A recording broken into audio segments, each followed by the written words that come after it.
Government officials in Iran claim that they don't have any issues with gay people in their country, but it's a curious thing for them to say, especially considering the fact that A, there are gay people in their country, and B, the way Iran likes to deal with it is by coercing gay individuals to have sex change operations. Now, this is really fascinating because they reject the idea of homosexuality. In fact, if you are caught in gay acts, you could be murdered in Iran. However, they do accept that if you want to date or marry or be with someone of the same sex, you could be having a gender identity crisis, and maybe you should go through with a sex change operation. Really interesting, and they're really pushing people to do this.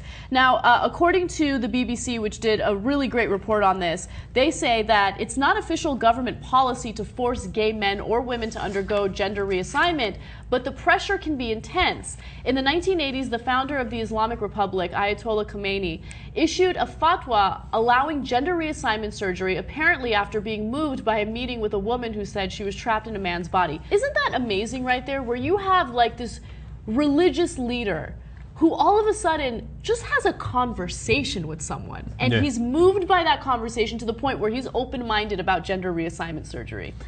And then it affects Iran for decades after that, based on that one conversation. Well, I mean, look, the funny thing is they're more open to transgender folks, but less open to gays, and then it winds up being negative because of that. But, I mean, there's so many layers to this. First of all, I like how these fatwas are just pulled out of somebody's ass, right? Like, oh, the Quran, and he studied, he's the Ayatollah, and the Hadiths, and all this stuff. It's like, no, I just talked to somebody. She seemed like they had a good story. Forget it. Quran's totally okay with transgenders. It's amazing. It's amazing. Okay. But what I also want to understand, Jake, sorry to interrupt you, is why is there an understanding toward the transgender community, which, by the way, I'm in favor of, like, oh, well, they were born this way, they feel trapped in the wrong body, but you don't extend that same type of empathy or understanding to the gay community. You just think that they chose to live that type of lifestyle.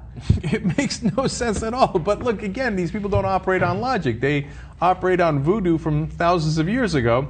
And Khomeini and the current Ayatollah Khamenei, it's money, it's power, it's all those things that drive them. They just, you know what he reminds me of, funny enough? Pat Robertson.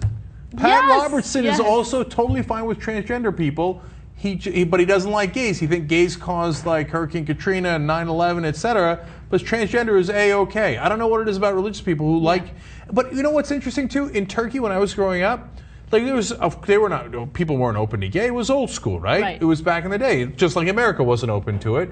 But there was a number of transgender singers and entertainers, and the guys loved them. Really? And they'd go. I was amazed as a kid. I was amazed. I was in a town that she came into, us like a summer town, and all the guys wanted to get a kiss from her. What? I don't know what it is about transgender. I think they're into it. That's fascinating. Yeah, can I like psychoanalyze? It's a fear. It's a threat. You know, especially our conservatives here. Those gays, they're gonna come and sneak up behind me. You know, all they do is want to fucking grab your ass. So it's a fear because they're thinking about it all the time. What are they gonna do?